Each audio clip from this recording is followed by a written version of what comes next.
Olá! Começa agora mais um episódio do Identidade. Hoje recebemos o professor e coordenador do curso de Filosofia da Fapcom, Thiago Casado. Tudo bem, professor? Tudo bem, Tainá? Obrigada pela presença. Eu que agradeço o convite. Professor, para começar, por que o senhor escolheu fazer filosofia? Bom, no primeiro momento eu escolhi a filosofia por conta de uma outra experiência, né, que eu desejava fazer, que era uma experiência religiosa, né? Então, eu passei pelo seminário, cheguei a fazer uma experiência, né, como seminarista e acabei conhecendo a filosofia nessa oportunidade. Depois eu comecei a me interessar mesmo pela filosofia, né, por essa experiência filosófica já fora, né?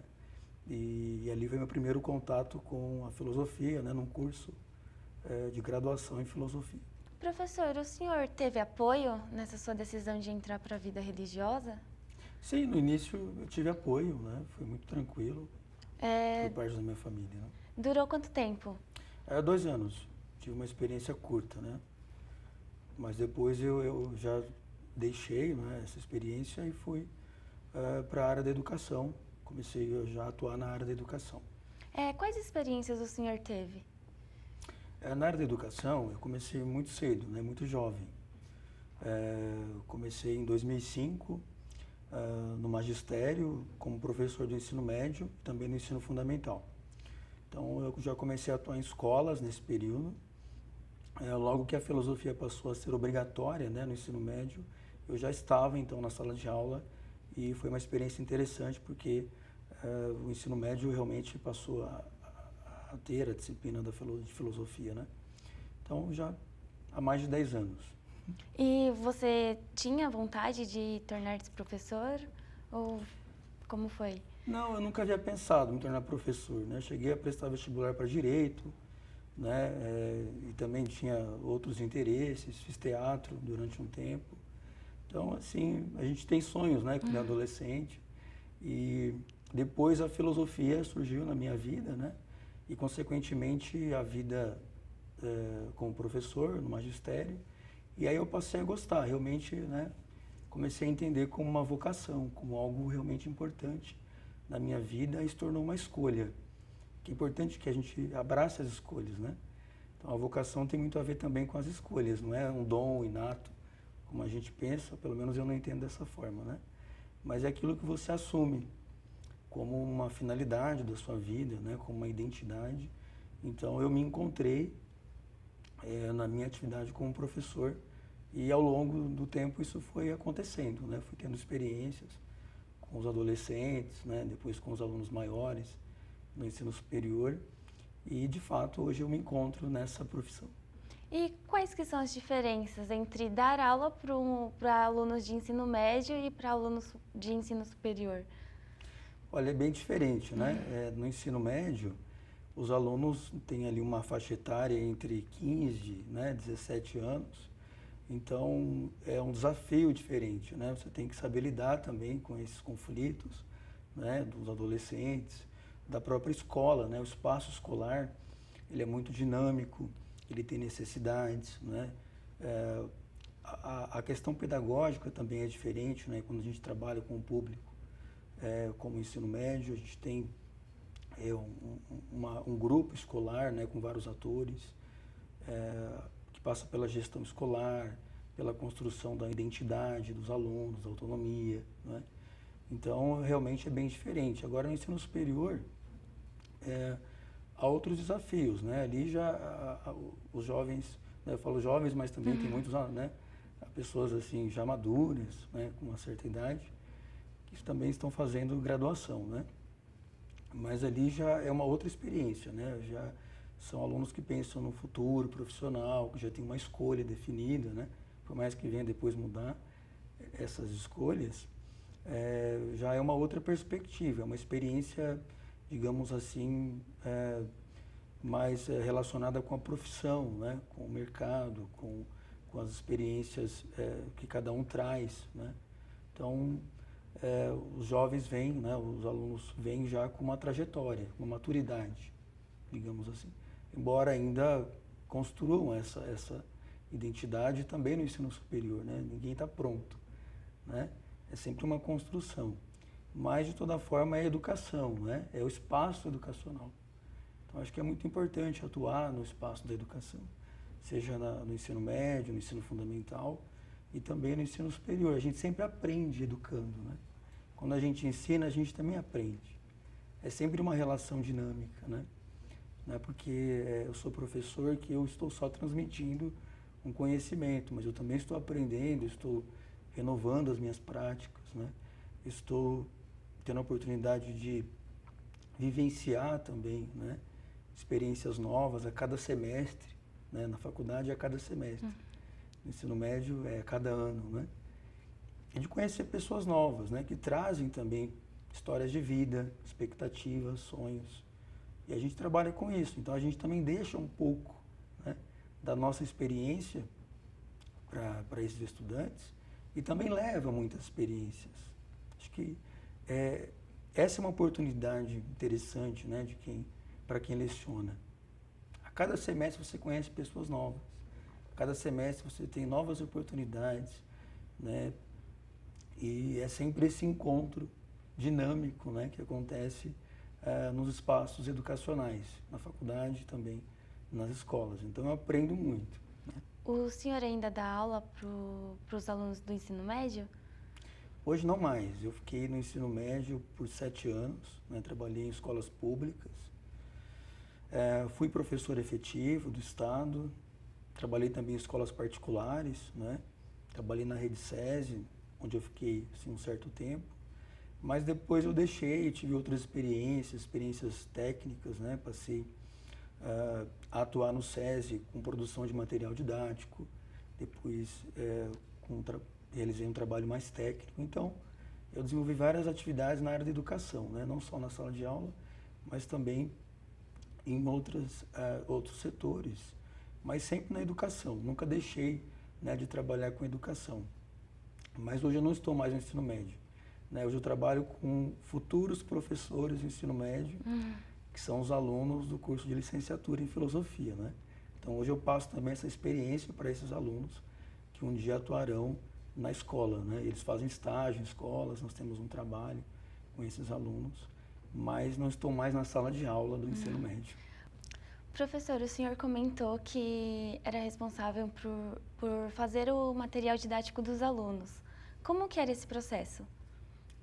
Olha, foi um trabalho muito interessante, porque quando eu passei a atuar na área de material didático, né, no SESI, eu fui responsável, né, por elaborar os conteúdos do material do aluno e do professor. Né? Então ali, é claro que realmente eu já tinha essa experiência como professor, né? Eu como professor já utilizava o material didático, né? No Estado, nas escolas particulares, mas naquele momento eu passei a atuar como produtor de material didático, né? Eu produzia e revisava esse material didático.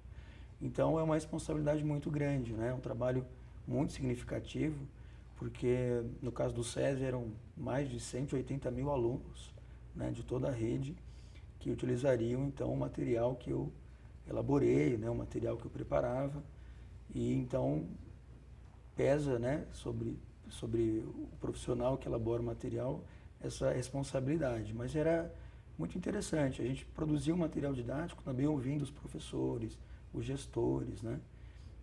Os profissionais da escola e também os alunos. Então a gente sempre pensava no aluno, né? que iria receber esse material, como é que ele ia lidar com aquelas atividades, né? Como é que aquele texto iria tocar o aluno, né? Que tem também interesses, expectativas e também resistência às vezes, né? Com determinado assunto. E é importante então adequar esse material didático ao perfil dos alunos, né? No caso, eram alunos da rede SESI. Mas é uma experiência boa e também que envolve muita responsabilidade. Mas o resultado foi muito bom, né? A gente tinha sempre um retorno dos professores, né, dos alunos, sobre o material didático que chegava, né, até as escolas. Então, nesse período, eu lidava com os professores também, não era assim uma produção isolada, né? Mas era um trabalho de redação, de produção, de revisão, que foi muito interessante. Os alunos ainda têm resistência quando se fala de filosofia? Olha, eu diria que há resistência e há também paixão, né? Há também muito interesse pela filosofia. O exemplo disso é que nós temos aqui alunos que saíram no ensino médio, né? Alunos muito jovens que deixaram o ensino médio, né? Onde tiveram uma experiência com a filosofia e vieram cursar a filosofia. Então, certamente, os alunos foram tocados, né? Pela experiência filosófica, pela reflexão filosófica. Com certeza tiveram um bom professor no ensino médio, né? A partir do qual eles conseguiram extrair uma experiência com a filosofia.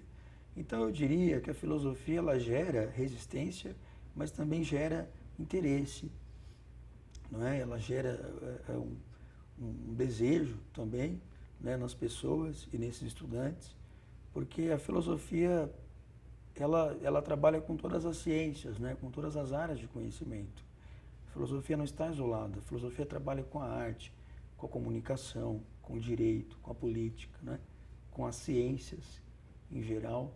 Então a filosofia proporciona esse diálogo com essas áreas de conhecimento, né, e muitos alunos se interessam também por isso, né. O jovem ele tem um desejo de realização, de construção, os jovens são muito criativos, né? E a filosofia possibilita também essa construção do pensamento, essa leitura mais crítica, né, em relação ao mundo, aos problemas que a humanidade apresenta, né, aos principais problemas da humanidade, e é também uma possibilidade de pensar, né, criticamente. Eu acho que os jovens também têm isso, né? Às vezes não encontram possibilidades para pensar, para refletir, né? Nem sempre a escola é um espaço de reflexão, deveria ser, né? Um espaço de criação de pensamento, de reflexão, mas nem sempre isso existe. Então eu acho que a filosofia traz essa oportunidade, né? No ensino médio e também no ensino superior, a gente sabe o quanto a filosofia é importante. Agora há resistências, né? Às vezes o pessoal pensa, filosofia, né? O filósofo é aquele que pensa solitariamente, né? Que só pensa nas questões complexas, questões muitas vezes incompreendidas, né? De modo geral, mas não. A filosofia tem muito a nos oferecer, né? Ela tem muito a nos oferecer enquanto material teórico, né? Enquanto base teórica para a gente pensar diversos problemas. E é interessante perceber o quanto os jovens, né, são suscetíveis também ao pensamento, como que às vezes as pessoas acolhem, né, e se manifestam a partir de uma experiência filosófica. Agora, nós temos aí a ideologia, nós temos muitas vezes um pensamento conformado, né? Adorno, que é um filósofo da Escola de Frankfurt, que vocês veem muito, né, na comunicação, ele já dizia, né, é um problema quando nós temos um pensamento conformado, um pensamento meramente adequado, né, aos interesses, mesmo educacionais. Porque nem sempre a escola é educativa, né? Às vezes a escola também ela é fechada em determinadas ideologias, determinadas formas de pensamento que são muitas vezes estagnados, né, não reflexivos.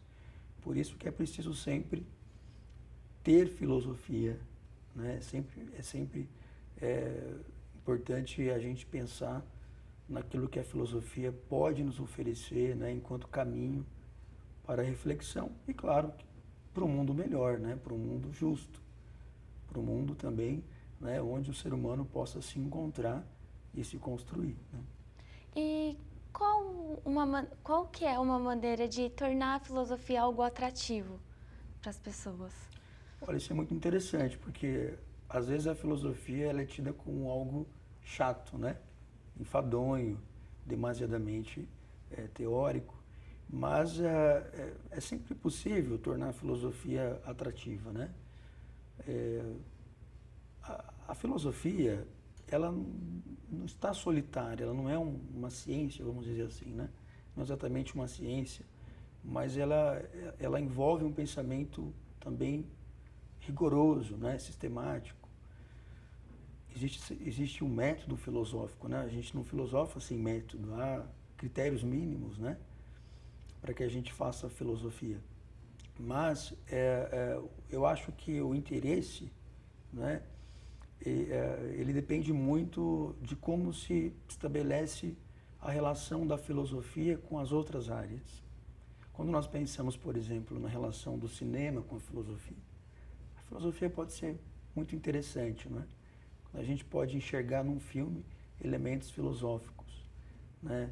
Nos personagens e nas vivências dos personagens, elementos para reflexão filosófica. Nós temos aqui o Filocine, né? Que é um programa de extensão muito interessante, a partir do qual nós discutimos filosofia pelo cinema, né? Então, há sempre um debate a partir de um filme e as pessoas participam muito, as pessoas gostam muito, né? De refletir e de pensar filosoficamente pelo cinema, né? Então, quando a gente consegue estabelecer essa relação, né, da filosofia com as outras áreas, com o cinema, com a política, com a epistemologia, né, com o próprio conhecimento, com as ciências, eu acho que aí nós conseguimos perceber o quanto a filosofia é importante, pode ser interessante, né?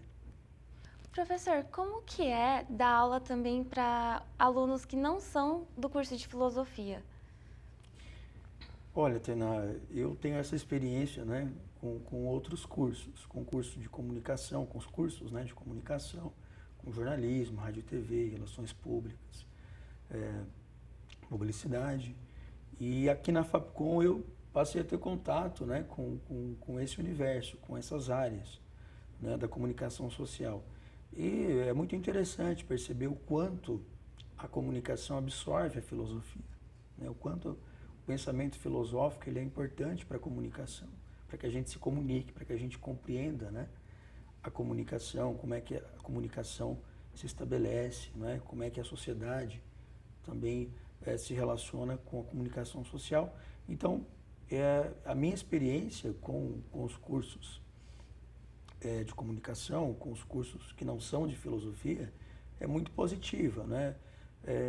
É mais assim, um testemunho de que a gente não precisa estar estritamente na área da filosofia, né? Profissionalmente na área da filosofia para dialogar com essas áreas, né? E muitos alunos de jornalismo, de rádio e TV, né? de publicidade, eles se interessam pela filosofia, né? Nós temos até muitas pesquisas, né? Em comunicação relacionadas com a filosofia, né? Seja na área da estética, na área da ética, né? E também na filosofia da tecnologia, né? Que é uma disciplina que nós temos aqui, né? Filosofia da tecnologia, que é um espaço realmente de convergência entre a comunicação e a filosofia. Então, há muito interesse, né? A gente percebe que, aos poucos, os estudantes vão compreendendo, né, que, de fato, há uma relação, né, entre filosofia e comunicação. E aquilo que eu sempre digo, é mais do que aprender filosofia, decorar movimentos filosóficos, né, entender sobre filósofos, é fazer uma experiência filosófica, né? Qualquer pessoa pode fazer uma experiência filosófica, né? É o que eu sempre digo, todos podem pensar filosoficamente. Um músico pode pensar filosoficamente, um compositor, um cineasta, né? Desde que ali haja elementos filosóficos, né? Então, a filosofia não é isolada, ela dialoga com todas essas áreas. E como que o senhor chegou aqui na Fapcom? Olha, eu cheguei na Fapcom em 2014, né? O curso de licenciatura em filosofia estava começando nesse período. Eu ainda atuava no SESI como analista de educação, né? Então eu tinha uma experiência na área da educação e também já tinha uma experiência em ensino superior. E aí abriu uma vaga naquele momento, né, no curso de filosofia. E eu vim para atuar com filosofia contemporânea, que é a minha área, né?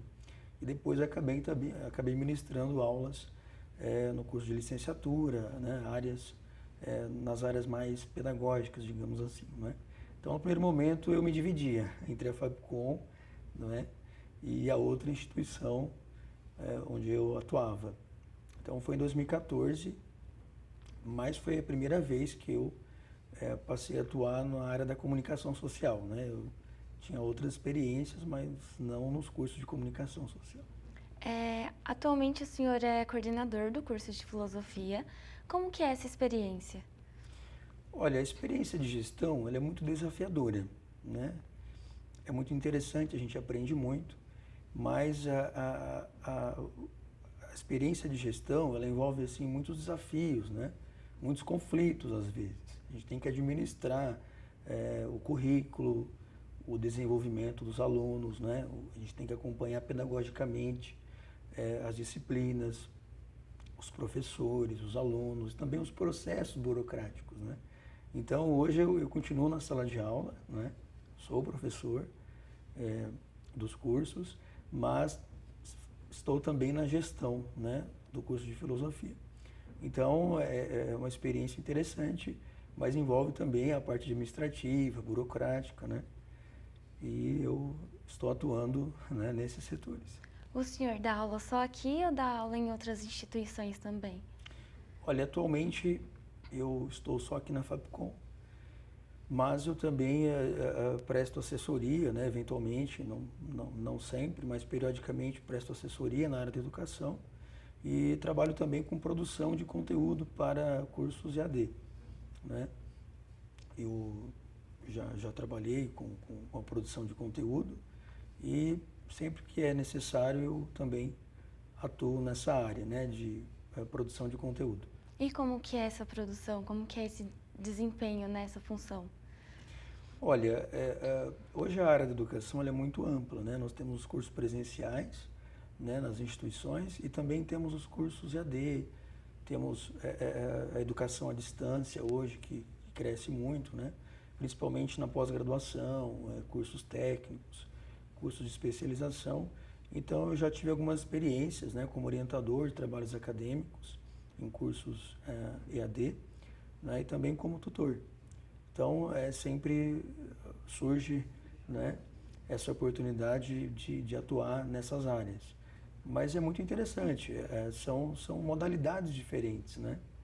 O aluno que trabalha aqui, que estuda num curso EAD, ele convive muito mais com a tela, né?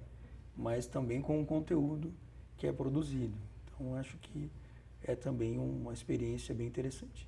Professor, o senhor já sofreu algum tipo de preconceito por ser filósofo? Sempre tem preconceito, né?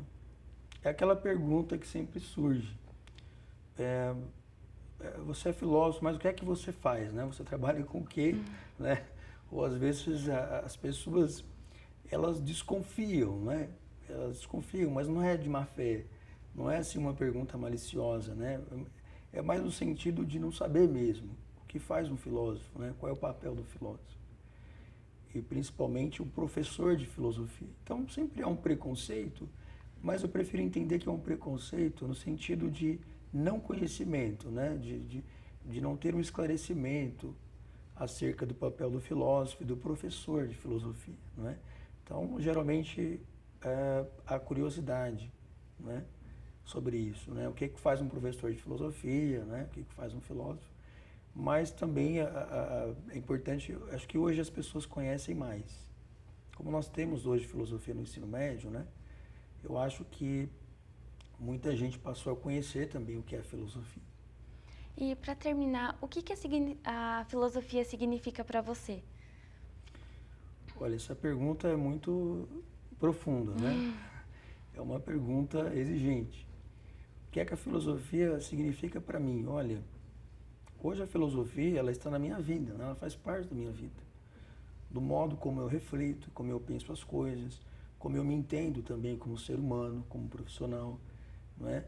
É até difícil estabelecer os limites, né? Até que ponto a filosofia está na minha vida ou não está na minha vida. Nem sempre eu penso filosoficamente, né? Acho que é importante destacar isso. Nem sempre a gente está refletindo filosoficamente, porque a filosofia, ela não acontece de maneira natural. A experiência filosófica, ela não é natural, não é? Pensar filosoficamente exige um certo rigor. Então, é sempre um desafio, né? Refletir o mundo, refletir a sociedade, refletir os nossos problemas. Então, pesa sobre o filósofo, né, sobre o professor de filosofia, essa responsabilidade, não é?